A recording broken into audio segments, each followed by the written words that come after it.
Hello everyone, welcome to my YouTube channel. If now you're experiencing black screen when you're using Filmora, I'm going to show you in this video how to fix this problem. This is from my own experience. This is what I've tried and worked for me, and I decided to share it with you. So make sure you watch this video till the very end. I'll show you a couple of methods, and make sure you subscribe if you're new to my channel for daily tutorials.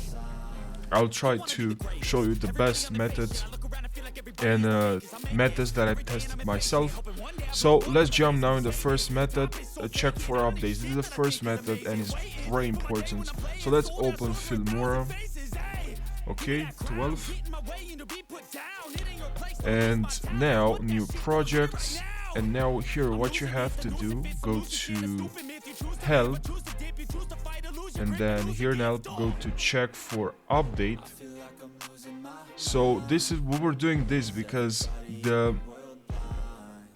maybe it's a bug, and this bug has been fixed in a more recent version of Filmora.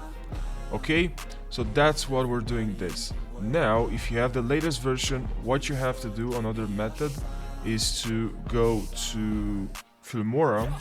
Actually, we need to clean our DNS cache. So how you can do this, because when we're doing this, because black screen issues while using Filmora 12 can result related to DNS cache problem.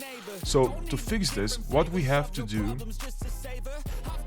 we have to write here cmd and write as an administrator, yes, and here you have to type this command, IPCONFIG /FLUSHDNS, and you have to paste to copy, or just copy IPCONFIG /FLUSHDNS, and just make sure you also run command prompt as administrator, as you can see here, as administrator, and write this command IPCONFIG / and just click press enter in your keyboard. I have done this, but you have to press enter.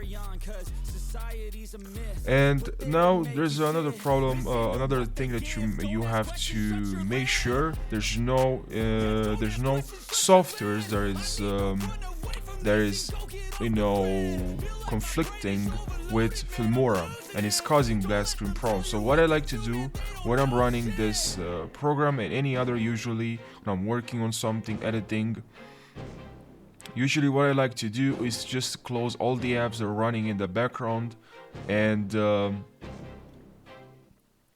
just to simply just give a refresh and just close all the apps that are running in the background. Okay, so I hope guys this video helped you. Thank you for watching, and make sure you subscribe for more tutorials. Thank you for watching and take care.